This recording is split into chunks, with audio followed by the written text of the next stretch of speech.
Yes, absolutely. The original inspiration, in fact, comes from my own childhood. The house that I grew up in was something like 200 meters away from a plantation house that was a ruin, falling apart, and it had been burned in the past. And in the community where I grew up, there was a kind of mythology that developed around this house. So it was tremendously important feature in the landscape, but also in the kind of landscape of my imagination as a child. It occupied my mind, and I had so many questions about it. So I was filled with these stories about this house and about the period. And when I returned from my own experience of war, I had a total sort of transformation of my perspective about the history of where I came from. So that was the real kind of inspiration. And when I looked at the way that the history was connected to the present as I understood it, and especially the present that I knew as a child, I wanted to find a way to really connect what seemed to be a huge gulf, a kind of chasm of time, but in fact, as I thought about it, it occurred to me that one lifetime could connect these two periods. And if I showed the beginning and the end of one life like that, then maybe I could show what has changed and what hasn't changed in the place that I come from. And so I conceived of this character George, and he's kind of the central figure for me of the story. Yeah.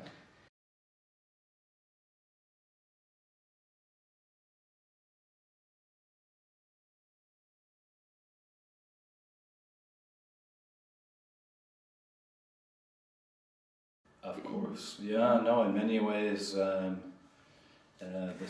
city and the surrounding area is the main character of the book.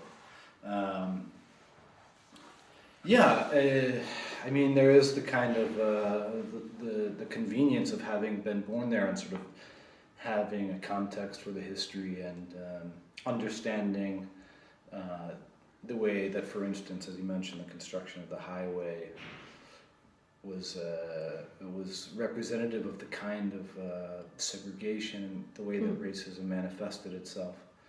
But also it seemed to me so representative of the kinds of things that happened in the U.S. In a larger sense. And so it was kind of perfect for me as a storyteller because I have this emotional attachment to this place. I feel personally very conflicted about its history, but also my affection for the place, and so it was it was necessary for me to explore it, but also it's functional as a lens through which to examine the broader history of the country. You know, it was in fact the capital of the rebelling states, of the secessionist states. And so it has this kind of ignominious history, this deep shame. And I wanted to explore that shame and the kind of consequences that Virginians from all backgrounds kind of carry with them, this sort of shared history from different perspectives.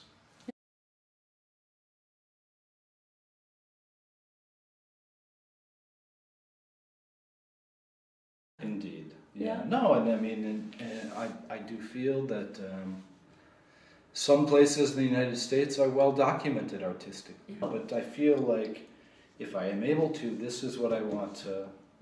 I want to bring some honesty, a critical eye, but also a kind of an acknowledgement of its the many facets of a place like that, so that someone in California or France or England can look at this place and say, oh, maybe I understand a little bit more than I did before I read the book.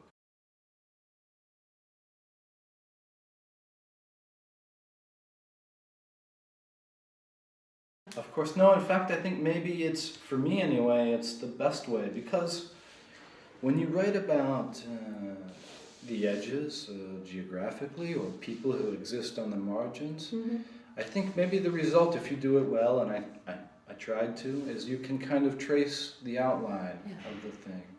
And the center becomes a little bit clearer, even if you're not directly addressing yourself to the center. By showing the edges and showing the borders and the boundaries, you can say something about the whole. Yeah. Yeah. So that's, in a way, that's my approach, and that's, these are the characters and the places that I feel sympathetic to, that I feel perhaps that I belong to, the kind of the outcast and the losers, and maybe I'm one of them, so so I find them interesting, I find them a source of fascination. Yes, it's a way to say, maybe you don't realize that you know about this, but it has a lot in common with other things that you do recognize. It fits into, you can kind of situate it within a historical chronology or sort of cultural landscape, and I think one of the things that one hopes to do as a writer is not only to recognize something for yourself, but also to be kind of an assistant for the reader, not necessarily to instruct, but just to say sort of like, yes, you know this already, I think. Can I remind you,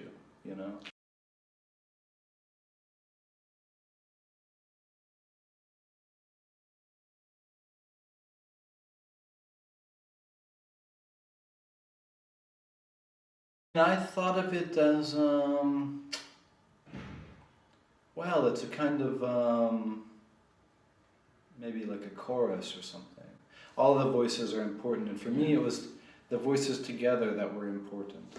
And and it's true, I think there are different, it's a story made from different kinds of stories and told from different points of view.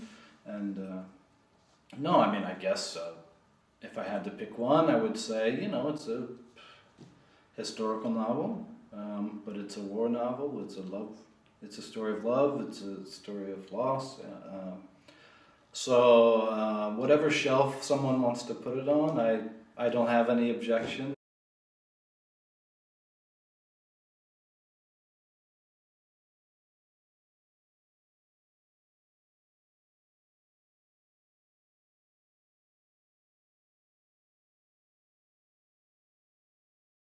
Yeah, for me, perhaps it's a mystery novel, but the solution to the mystery is revealed early, and so as when I'm writing it and conceiving of it, I'm forced to think of what's the actual mystery. Maybe it's not merely the conclusion of the plot. Maybe there's something else that's more that's equally mysterious, but perhaps more important.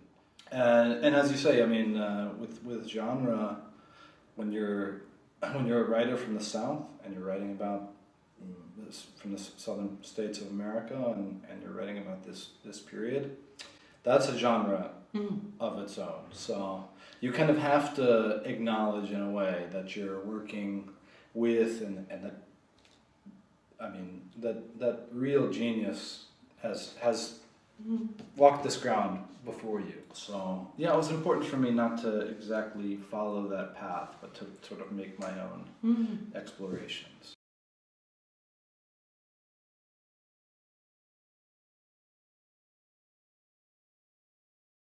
No, that's true. That's one of the important aspects of the book, and one of the real subjects that I wanted to explore, and structurally, that this kind of repetition with changing, the details changing and the particulars changing, but the sort of the sense and the history itself happening over and over again. And you see that maybe not many, but some of the characters sort of experience the same passage, the same kind of journey.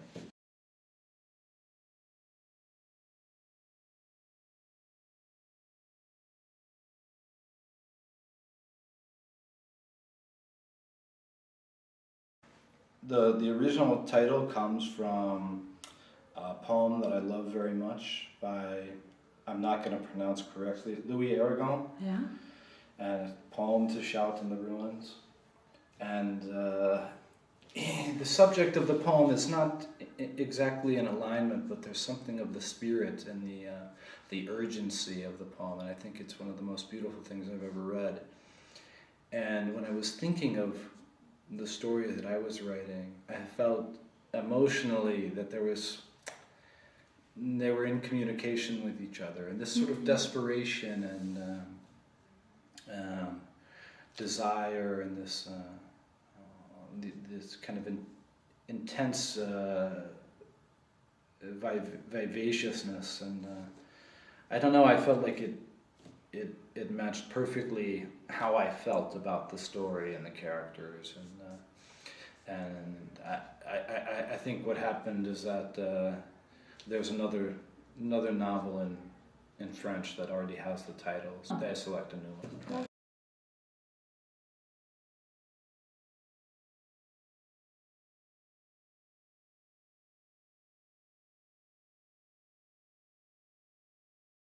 Absolutely. I mean, that's the ultimate subject, is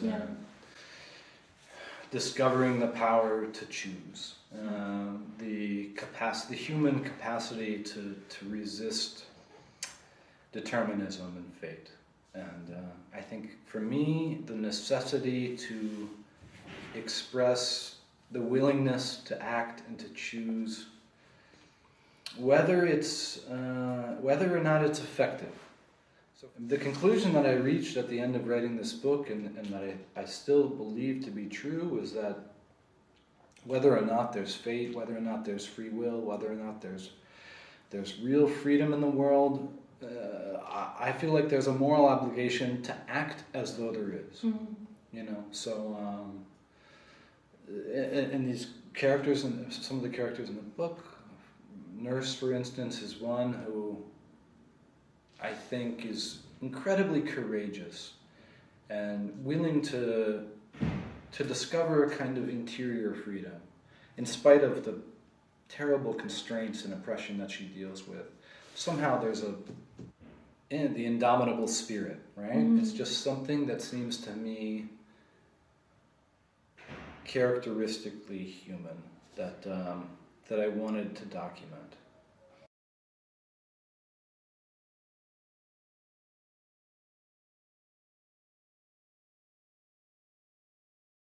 And the different possible consequences of exercising that choice. Well, you can look at Emily and George, and in some ways they kind of reflect different aspects of this experience. George is searching for a kind of fixed past, right? Yeah. He's looking for something that exists already, and Emily's, maybe she doesn't approach the task in the right way, but her desire is for sort of what's possible in the future, right? Mm-hmm. So they're both on journeys, they're both searching, they're both have this kind of desire to find something that will center their existence, but they go in opposite directions.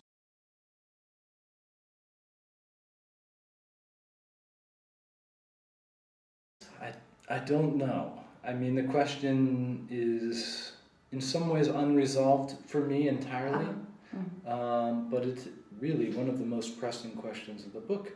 I think the thing that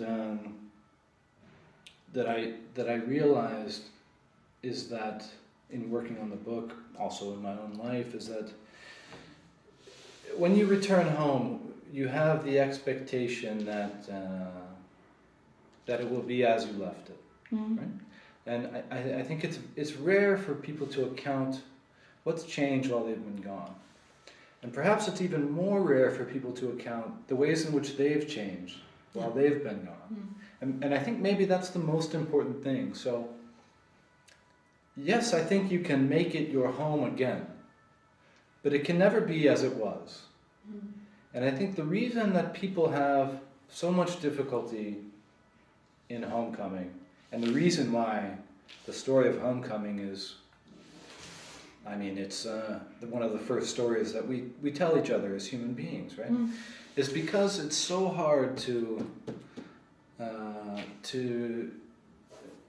kind of come to terms with the fact that both your home and you have changed in the intervening period, and you kind of want this idea.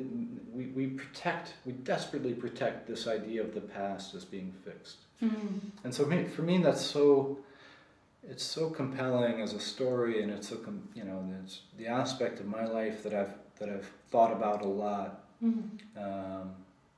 What I want it to be when I get there, and then the kind of tragedy and the opportunity of realizing that, well, no, it has to be different now. And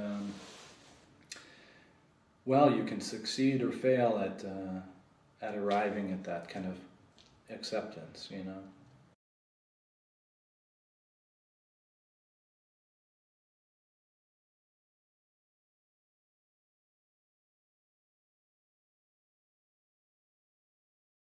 I think it was. I mean, I want to make sure that there's enough space to tell all of the aspects of the story that are important to me. But maybe because when I first wrote as a teenager, I wrote poetry. Yeah. I'm also interested in the process of distillation and compression, and if there was anything that as I was creating, I mean, I wrote many more words that I cut out of the story, and for me the process was asking myself, does this feel essential? With the story, can I still tell it if I take this part out? Yeah. And even though it's I'm covering a lot of ground and a lot of time and a lot of characters, I felt like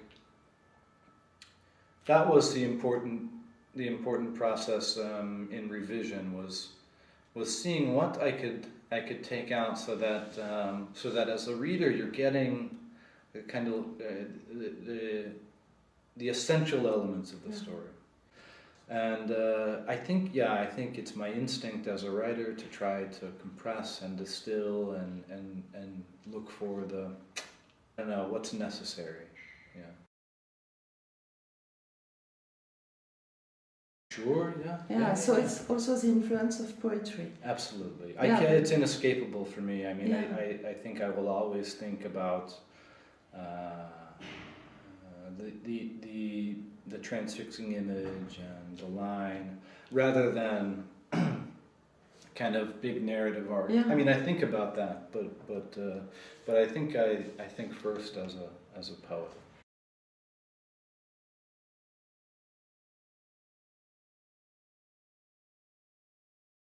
Yes, especially with regard to history, but also in relationships and.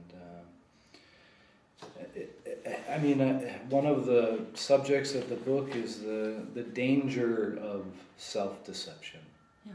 More than lying to other people, it's about lying to yourself, and how dangerous that is, and the terrible consequences that can have for the people around you, because self-deception causes a person to act it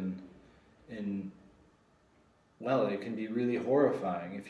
History is, as the saying goes, history is told by the winners, right? Mm-hmm. And George, it's a short little line, but George mentions that he's in a way skeptical of history. So I am too. Not that there aren't facts that we can know. I think of course there are, but we have to account for who's telling us. Why are they telling us? Mm-hmm. Do they have something to gain or something to hide in the way that they tell us the story of what's happened? So. Yeah, it's absolutely important to the book, and the heroes of the story for me are the people who can be honest, you know. Yeah.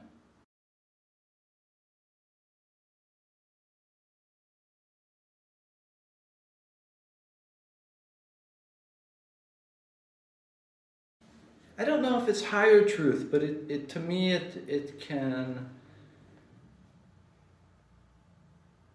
It's complementary to And it's a way of discovering for yourself, I think for the writer, but also when I read fiction, I feel like I'm discovering something for myself, and it's also the scale of it that's different. Of course, now we're in a period where you can find diaries, first-person accounts that are kind of in the historical record, but to imagine life as it would have been lived, and to be able to occupy the kind of interior space of a person is very difficult in a work of history or nonfiction. I mean, fiction is the one advantage that it has over really all other art forms is that it allows you to access the interior life of another human being. I mean, you can't really do that with anything else. And so what I'm interested in as a writer, and I think as a reader, is this kind of this desire for empathy, this desire to understand. It's hard to say, and I'm not saying it well, but it's a kind of to understand the individual's experience in history. And so the context is there, and it's certainly important, but as they say, like, I want to walk in those shoes, and fiction allows you to do that.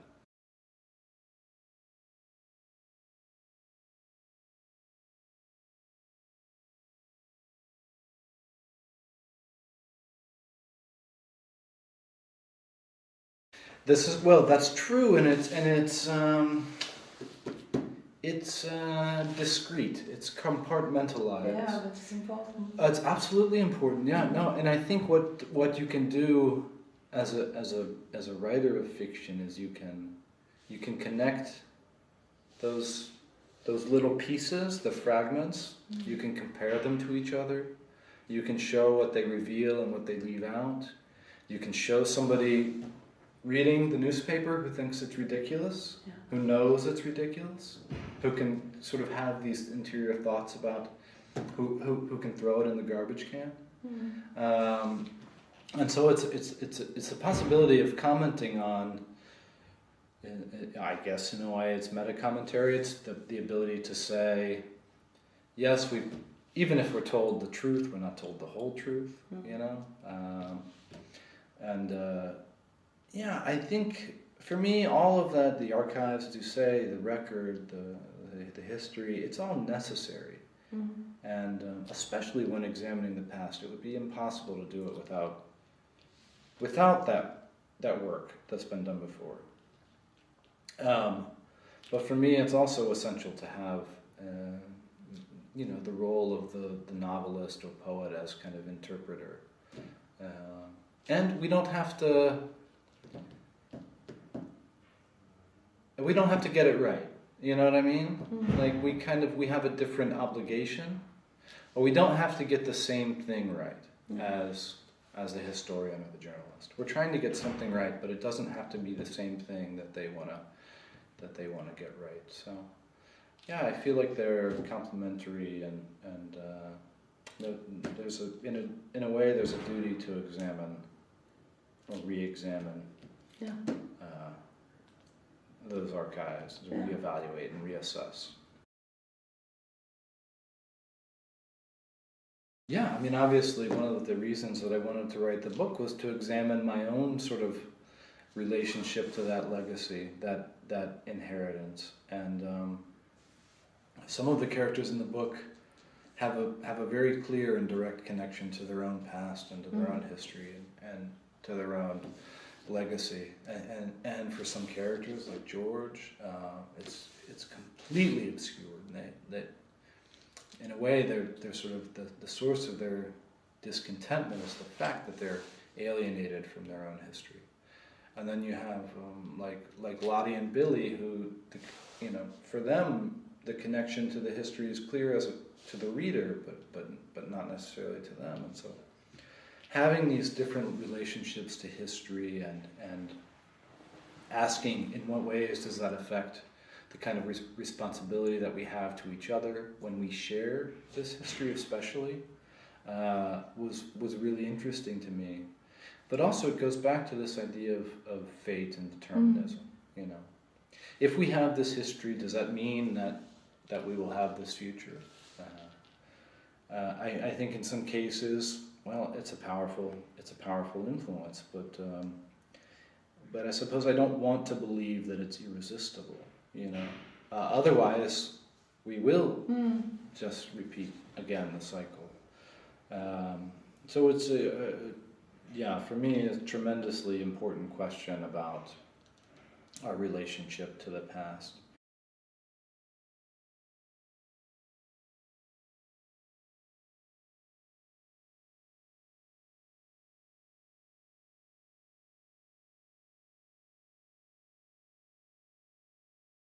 Yeah, of course. Yeah, and it as you say, it's not exactly a frame, but it's a way to. I find these boundaries that we create between, let's just say, nature and civilization. One, they're permeable. They're not hard boundaries. They're not fixed, and really they're kind of a construct of the human mind, and so there's a sort of idea that well, if we build a house or a city, we'll free ourselves from chaos and violence and uncertainty and no, we are always a part of it. We are as much a part of nature as the fields and the swamps and we can't. There's this sort of delusion that we can separate ourselves from it, but no, it goes on and it includes us in its same processes. Yeah, and one of the interesting things about the period and it's well, there's like historical causal relationship, but I think of that period just after the Civil War, at least in the United States, as being kind of the beginning of the real flowering of industrialized capitalism in the U.S. And so in a way, the consequence that has on the natural world, it's kind of tied in with this desire to, well, we mourn for this, we mourn for the fact that we're alienated from nature, but also we see it as a kind of necessity to feel safe. So there's this kind of contradiction within the human mind and hey, we can say the soul even, that we feel this loss deeply. Absolutely, it was really important to me to have the presence of nature and the kind of the continuity of the kinds of things that happen, the violence that exists in the swamps, maybe is in slightly different form than the kind of violence that exists on the battlefield or in the factories or in the markets, but in some ways they're inseparable.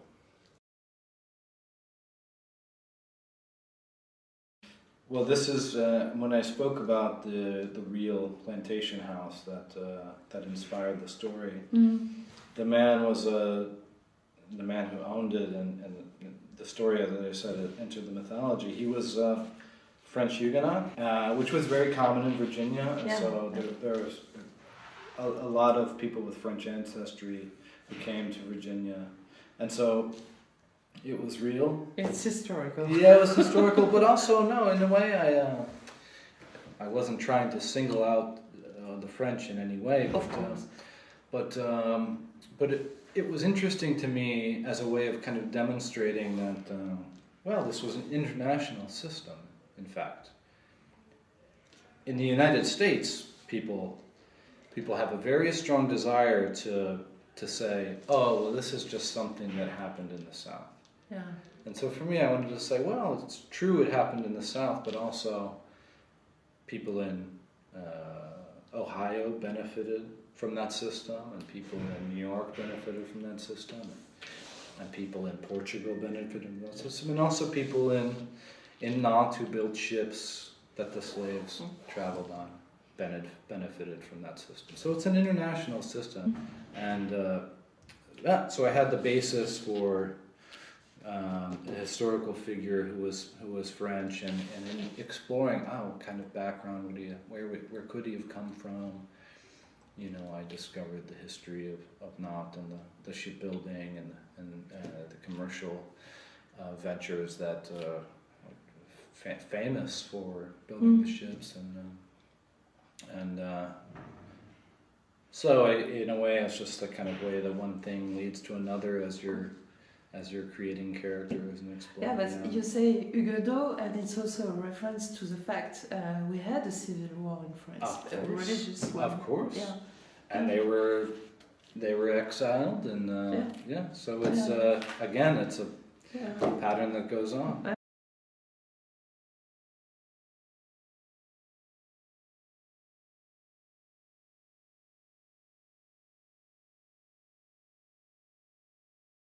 Absolutely. I mean, for me, that's everything, and you know, as I mentioned before, it's the one thing that fiction can do that maybe other forms of writing or, you know, or filmmaking or music or whatever,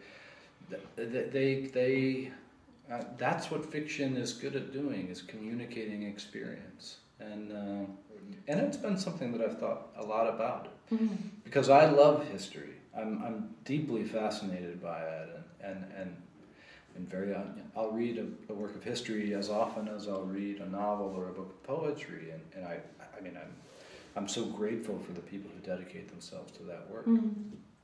But for me, I always feel like there's something more I want to know. I wish I could talk to someone who was a farmer or you know, a soldier or whatever the case may be, and with a novel you can. Yeah.